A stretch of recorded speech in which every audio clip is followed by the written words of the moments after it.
पाइथागोरियस theory जो होता है, प्रमेय जो होता है, उसमें फंस जाते हैं। आइए मैं सबसे पहले पाइथागोरियन फॉर्मूला क्या होता है मैं उसको दिखलाता हूँ। सबसे पहले आप ये डायग्राम देख लीजिए। ये डायग्राम को हम लोग कहते हैं समकोण त्रिभुज। क्या कहते हैं? समकोण त्रिभुज। डायग्राम में इसको बोलते हैं H और इसको बोलते हैं हम लोग B और इसको बोलते हैं हम लोग P। ठीक है, ये आपका डायग्राम हो गया और ये डायग्राम बहुत ही इंपॉर्टेंट होता है। ठीक है, इसी पर ट्रिपलेट फॉर्मूला बैठाया गया है। ये जो होता है दो भुजा होता है और एक कर्ण होता है। ठीक है, ये जो कहता है कि ये और ये इसके स्क्वायर के बराबर ये होता है। ठीक है ना, तो आइए हम देखते हैं कि ट्रिपलेट फॉर्मूला में क्या होता है। इसका नामकरण करेंगे तो इसको ए कहेंगे, इसको बी कहेंगे, इसको सी कहेंगे और यहाँ 90 डिग्री का कोण बनेगा। यहाँ थीटा बनता है, ठीक है, और यहाँ डी थीटा बनता है। यहाँ 90 माइनस थीटा हो जाएगा। अगर यहाँ थीटा 30 बना होगा तो यहाँ 30 रख देंगे तो 60 हो जाएगा। अगर यहाँ 60 बना होगा तो यहाँ 60 रख देंगे तो ये 30 हो जाएगा। अगर यहाँ 45 बना है तो यहाँ 45 के अंदर रख देंगे तो 45 डिग्री का कोण बन जाएगा। इस पर मैं बहुत अच्छा से वीडियो बनाया हूँ, आपको लिंक दे देंगे, उसमें जाकर आप विजिट कर सकते हैं। आइए मैं ट्रिपलेट फॉर्मूला की बात कर रहा था, वही आपको बताते हैं। ट्रिपलेट फॉर्मूला कहता है कि दोनों भुजा के स्क्वायर के बराबर वो होता है। दोनों भुजा के योग के स्क्वायर के बराबर होता है क्या? कर्ण। तो यानी कर्ण कहता है कि मैं हूँ AC स्क्वायर। क्या हूँ? मैं हूँ AC स्क्वायर। उसके बाद ये जो होता है AB स्क्वायर होता है जोड़ BC स्क्वायर होता है, क्योंकि ये AB भुजा है और BC भुजा है। आप चाहो तो इसे ऐसे भी कर सकते हो। H स्क्वायर इक्वल टू होता है P square plus B square, ये भी होता है। इन दोनों में से कोई भी आप चीज ले सकते हो, समझ सकते हो। यदि मानो तुमको एक सवाल देते हैं, हम इस पर चलिए हम सवाल बनाते हैं। इस पर सवाल देते हैं, मान कर चलो कि मैं तुम्हें यहाँ 13 दे दिया। क्या दे दिया जी? 13, और यहाँ तुमको हम दे दिया 12। ठीक है, तो बताओ कि इसका मान कितना आएगा, बताइए। तो इसके लिए आपको फॉर्मूला याद रखना पड़ेगा। क्या रखना पड़ेगा? याद रखना पड़ेगा। ट्रिपलेट फॉर्मूला यही होता है और इसे ध्यान में रखना है। और इसी ट्रिपलेट फॉर्मूला के अनुसार इसे भुजाओं पर बांटा गया है। ठीक है, अगर हमको कर्ण निकालना होता है यानी H स्क्वायर निकालना होता है इस एरिया को, तो ये फॉर्मूला निकालेंगे। यहाँ से जब H का मान निकालेंगे तो सामने वाला को रूट चढ़ा देंगे, P square plus B square आ जाएगा।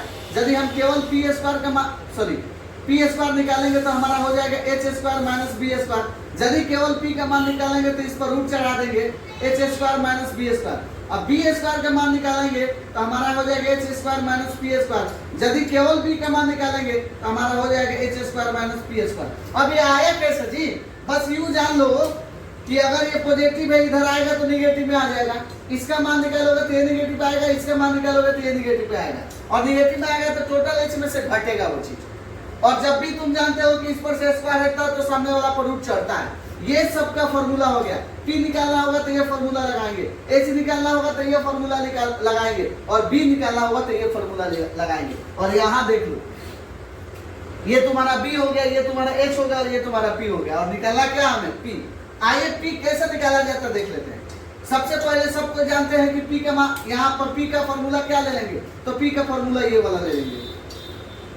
ठीक है जी, यानी कि हमारा निकालना परपेंडिकुलर। तो परपेंडिकुलर का फॉर्मूला क्या होता है जी? Root under H square minus B square, यही ना होता है। मैं आपसे पूछना चाहता हूँ H का मान कितना है? यही H का मान होता है और ये B का मान है, और हमको P निकालना है। P इक्वल टू वाट है। ठीक है जी, आइए H का मान कितना ले लेंगे हम? 13। उस पर स्क्वायर है तो इस पर स्क्वायर करेंगे। B का मान कितना ले लेंगे? 12। इस पर स्क्वायर है तो सूत्र पर स्क्वायर है तो स्क्वायर करेंगे और रूट चढ़ा देंगे। 13 13 169, 12 12 144।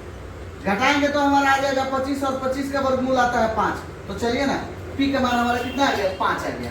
क्या ये समझ में आ रहा है? क्या ये समझ में आ रहा है? क्या यदि हम यहाँ पर नंबर बदल दें, अगर हम यहाँ पर नंबर बदल दें, अगर हम इसको कर देते हैं, ये काट कर हटा देते हैं और यहाँ हम ले लेते हैं 5। क्या ले लेते हैं? 5। तो बताइए B कैसे निकालेंगे? तो B का फॉर्मूला ये लगा लेंगे, यानी आधार का फॉर्मूला निकाल देंगे। अब आधार देखते हैं क्या आ रहा है। 12 तो आया था ना, 12 तो लिखे थे ना, 12 ही आएगा। देखिए कैसे आएगा। B का फॉर्मूला हो गया आपका H square minus P square, हो गया जी। अब बताइए H का मान कितना दिया है? H का मान आपके पास दिया है 13, 13 के स्क्वायर माइनस P का मान 5 दिया, 5 के स्क्वायर। 13 13 169 माइनस 5 25।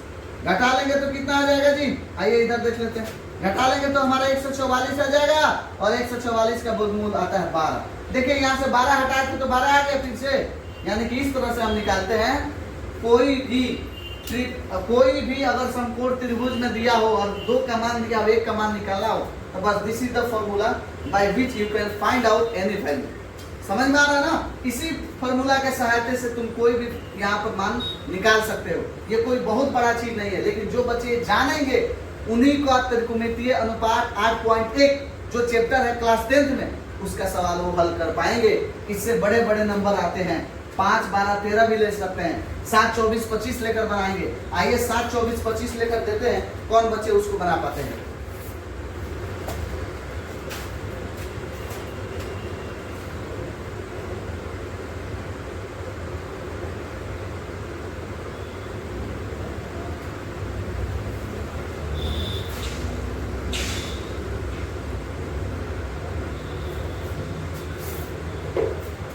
चलिए, यदि मैं यहाँ देता हूँ 7 और यहाँ देता हूँ 24, तो आप इसका मान ज्ञात करके दिखाइए। एक और सवाल ले लीजिए। देखिए सवाल है ये आपके, अगर यहाँ पर 7 मान दे दिया और यहाँ पर 24 दे दिए, तो इसका मान ज्ञात करके दिखाइए। इसी डायग्राम को देखिए एक बार फिर से मैं बनाता हूँ। ए हो गया, बी हो गया, सी हो गया। अगर मैं यहाँ 25 दे दूँ, यहाँ 24 दे दूँ, तो इसका मान आप ज्ञात करके दिखाओ।